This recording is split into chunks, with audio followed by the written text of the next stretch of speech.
चल ठीक है।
नाम से भी जानते हैं।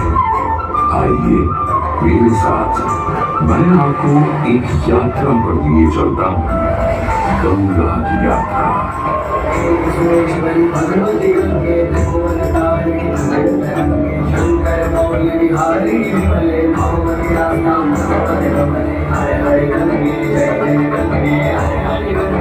भारतीय संस्कृति के पल्लवन की यात्रा है। इसी गंगा के तट पर वैदिक ऋचाओं से गुंजायमान आश्रम बनते, बड़े बड़े साम्राज्य स्थापित हुए। इसी गंगा को वाल्मीकि रामायण में त्रिपथगा, महाभारत में त्रिपुरागामिनी और पुराणों में लोकमाता कहा गया है। इसे मां गंगा के तट पर जैन तीर्थंकर पार्श्वनाथ का प्रादुर्भाव हुआ। सारनाथ में तथागत बुद्ध ने पहला उपदेश दिया। पाटलिपुत्र में नंद साम्राज्य का उदय हुआ तो चाणक्य ने अर्थशास्त्र की रचना की। चंद्रगुप्त के साम्राज्य का निर्माण किया। समुद्रगुप्त की दिग्विजय और सम्राट हर्षवर्धन ने संस्कृति को एक नई दिशा प्रदान की। इसी गंगा के किनारे तुलसीदास, रामकृष्ण परमहंस, मदन मोहन मालवीय से जुड़े सामाजिक उत्थान के कितने ही आंदोलन जन्मे और परिणत हुए।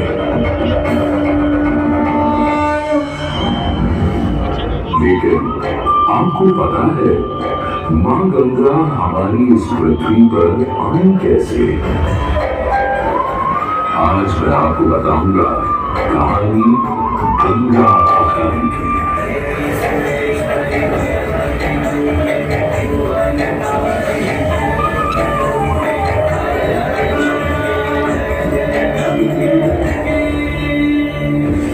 गंगा के पृथ्वी पर आने की कथा का आरंभ होता है भगवान राम की नगरी अयोध्या से। वहां सगर नाम के एक राजा थे।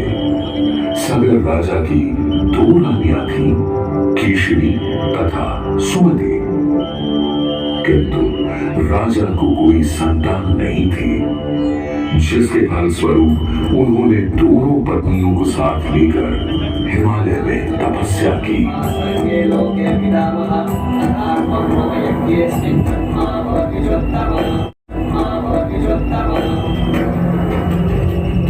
हे राजन, इस कठिन तपस्या का कोई विशेष उद्देश्य?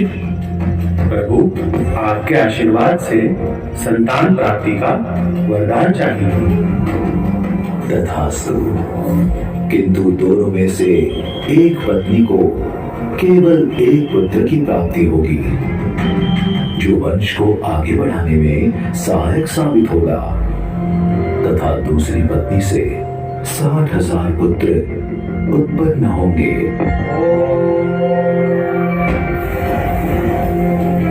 कुछ समय बाद उन्होंने एक महान अश्वमेध यज्ञ करवाने का निर्णय लिया।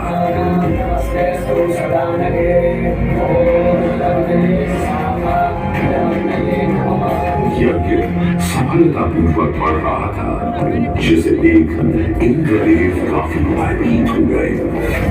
उन्होंने हिमालय पर पहुंचकर राजा सगर के उस घोड़े को छुड़ा लिया।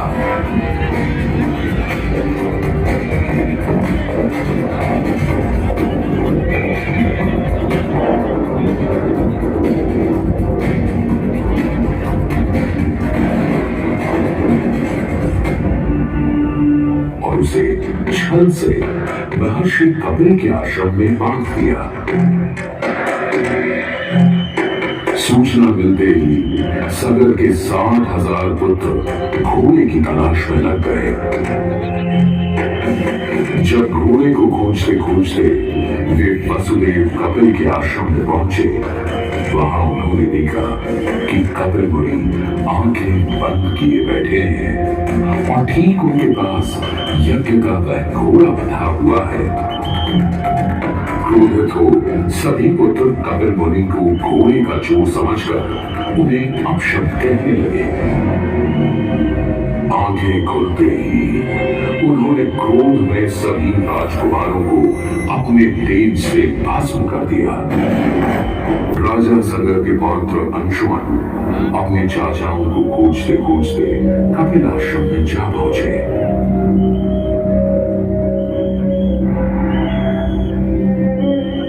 उन्होंने वहां भूमि पर अपने 60,000 चाचाओं के भस्म हुए शरीरों की राख पड़ी देखी और दुखी हो गए।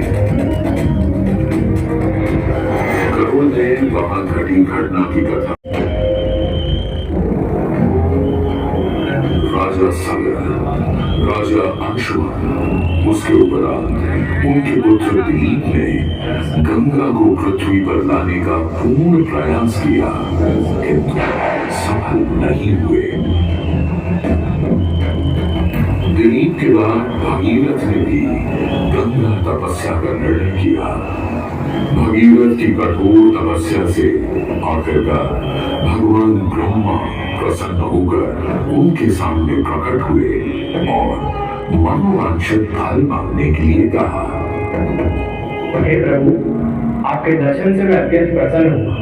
कृपया सगर के पुत्रों के उद्धार के लिए मुझे गंगा का जल प्रदान करें तथा संतान भी दें, ताकि इक्ष्वाकु वंश नष्ट न हो जाए।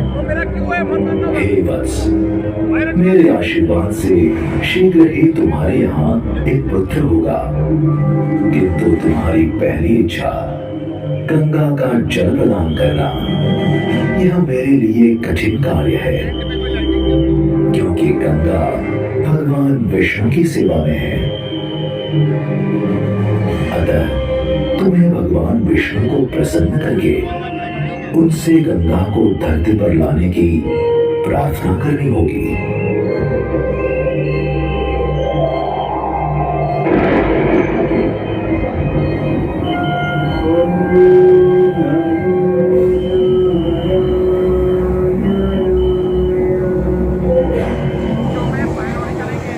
और लंबे समय तक कठोर तपस्या करने के उपरांत भगवान विष्णु ने भगीरथ को दर्शन दिए तथा उनसे वरदान मांगने के लिए कहा। भगीरथ ने भगवान विष्णु से भी अपनी प्रार्थना दोहराई।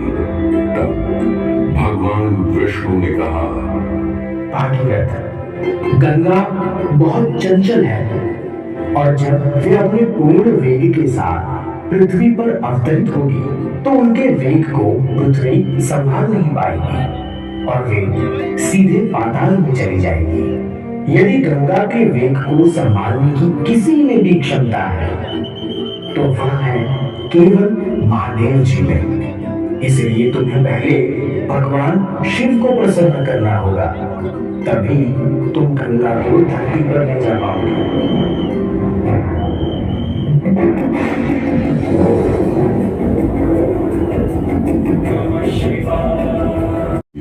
सगर के 60,000 पुत्र घोड़े की तलाश में लग गए। जब घोड़े को खोजते खोजते वे वसुदेव कपिल के आश्रम में पहुंचे, वहां उन्होंने देखा कि कपिल मुनि आंखें बंद किए बैठे हैं और ठीक उनके पास यज्ञ का वह घोड़ा बंधा हुआ है। क्रोधित हो सभी पुत्र कपिल मुनि को घोड़े का चोर समझकर उन्हें अपशब्द कहने लगे। आंखें खुलते ही उन्होंने क्रोध में सभी राजकुमारों को अपने तेज से भस्म कर दिया। राजा सगर के पौत्र अंशुमन अपने चाचाओं को खोजते खोजते कपिल आश्रम में जा पहुंचे।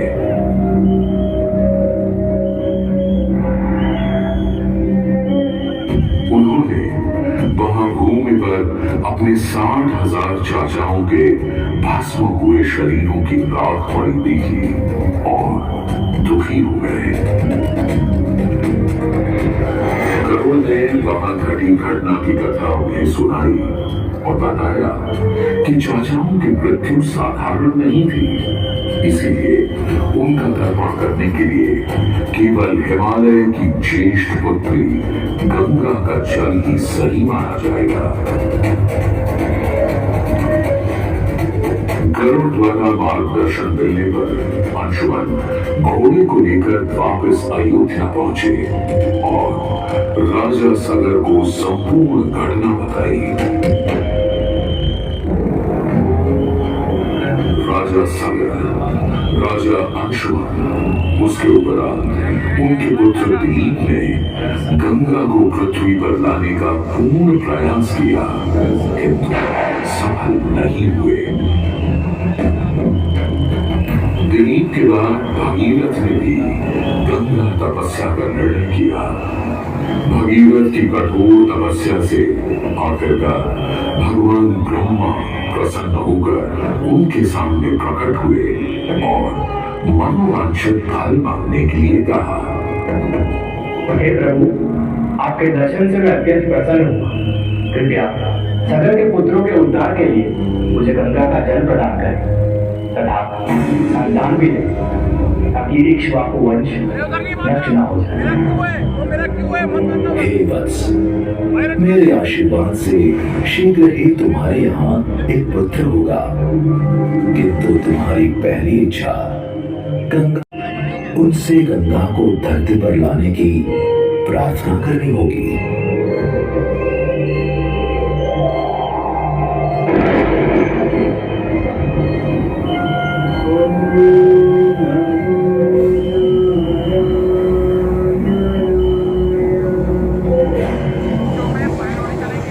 और लंबे समय तक कठोर तपस्या करने के उपरांत भगवान विष्णु ने भगीरथ को दर्शन दिए तथा उनसे वरदान मांगने के लिए कहा। भगीरथ ने भगवान विष्णु से भी अपनी प्रार्थना दोहराई। तब भगवान विष्णु ने कहा, भागीरथ, गंगा बहुत चंचल है और जब वे अपने पूर्ण वेग के साथ पृथ्वी पर अवतरित होगी तो उनके वेग को पृथ्वी संभाल नहीं पाएगी और वे सीधे पाताल में चली जाएगी। यदि गंगा के वेग को संभालने की किसी में भी क्षमता है तो वह है केवल महादेव जी में। इसलिए तुम्हें पहले भगवान शिव को प्रसन्न करना होगा, तभी तुम गंगा को धरती पर ले जा पाओगे।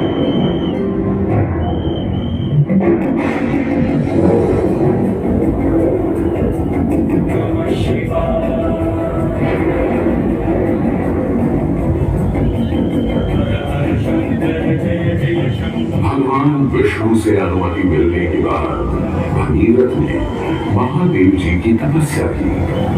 उनकी इस कठोर तपस्या से प्रसन्न होकर महादेव जी ने उन्हें दर्शन दिए और बोले,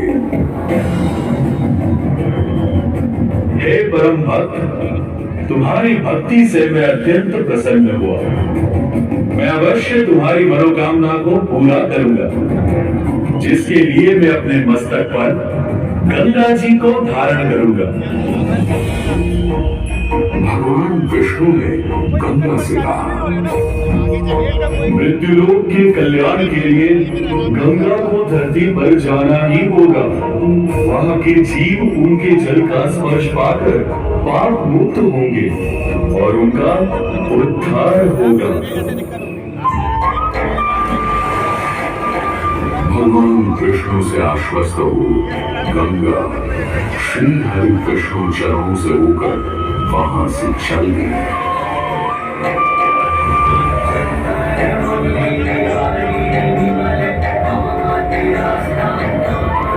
मेरे आशीर्वाद से शीघ्र ही तुम्हारे यहाँ एक पुत्र होगा, किंतु तुम्हारी पहली इच्छा गंगा का जल प्रदान करना यह मेरे लिए कठिन कार्य है, क्योंकि गंगा भगवान विष्णु की सेवा में है।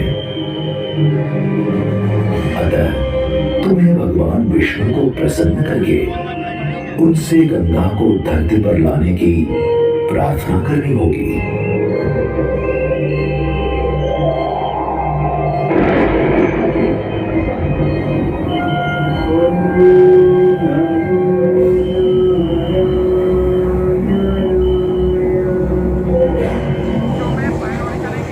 और लंबे समय तक कठोर तपस्या करने के उपरांत भगवान विष्णु ने भगीरथ को दर्शन दिए तथा उनसे वरदान मांगने के लिए कहा। भगीरथ ने भगवान विष्णु से भी अपनी प्रार्थना दोहराई। तब भगवान विष्णु ने कहा, भागीरथ, गंगा बहुत चंचल है और जब वे अपने पूर्ण वेग के साथ पृथ्वी पर अवतरित होगी तो उनके वेग को पृथ्वी संभाल नहीं पाएगी और वे सीधे पाताल में चली जाएगी। यदि गंगा के वेग को संभालने की किसी में भी क्षमता है तो वह है केवल महादेव जी में। इसलिए तुम्हें पहले भगवान शिव को प्रसन्न करना होगा, तभी तुम गंगा को धरती पर ले जा पाओगे।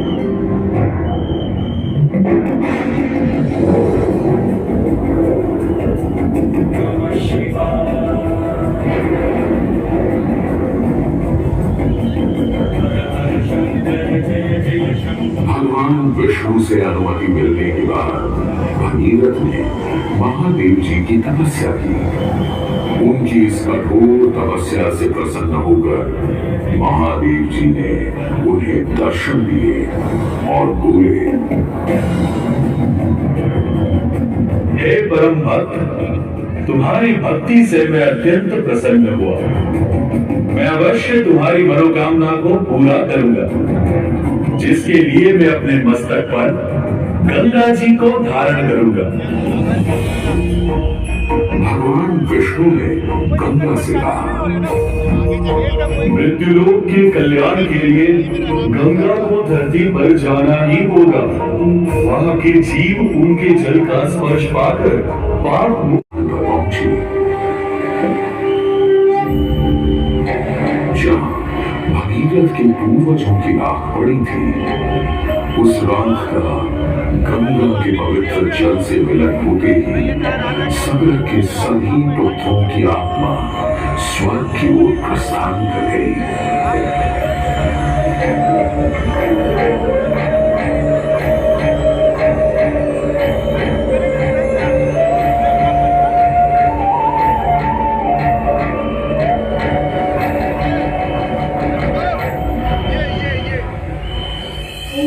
गोमुख से निकलकर गंगा, गंगोत्री, हर्षल, रुद्रप्रयाग, कर्णप्रयाग, ऋषिकेश, हरिद्वार, गढ़मुक्तेश्वर और प्रयाग होती हुई यहाँ पहुंची है। वाराणसी, काशी, शिव की काशी, जहाँ आकर वर्मा और असी से मिली है। अनगिनत धाम, असंख्य मंदिर, श्रद्धा, परंपरा और आस्था का केंद्र काशी, अविभक्त क्षेत्र, जिसे गंगा के प्रवाह ने और अधिक प्रासंगिक बना दिया। यही काशी में गंगा एक बार पुनः शिवांकर में आ पहुंची। मत्स्य पुराण में भगवान शिव वाराणसी का वर्णन करते हुए कहते हैं, वाराणस्यां नदीं सिद्ध गंधर्व सेविता प्रविष्टा तथा गंगा तस्मिन् क्षेत्रे मम प्रिये। अर्थात हे प्रिय, सिद्ध गंधर्वों से सेवित वाराणसी में जहाँ पुण्य नदी त्रिपथगा गंगा बहती है, वह क्षेत्र मुझे प्रिय है। आइए सब मिलकर मेरे साथ बोलिए, हर हर महादेव।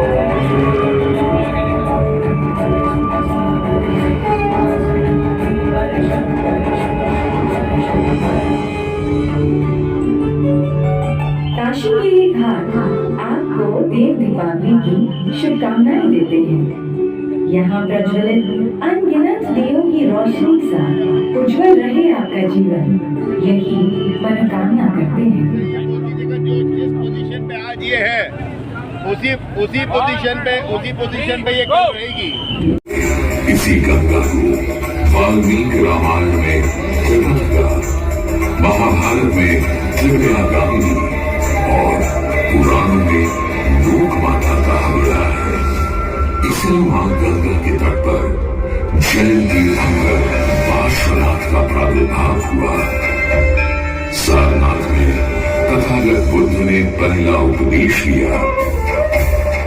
पाटलिपुत्र में नंद साम्राज्य का उदय हुआ तो चाणक्य ने अर्थशास्त्र की रचना की, चंद्रगुप्त के साम्राज्य का निर्माण किया, समुद्रगुप्त की दिग्विजय और सम्राट हर्षवर्धन ने संस्कृति को एक नई दिशा प्रदान की। इसी गंगा के किनारे तुलसीदास, रामकृष्ण परमहंस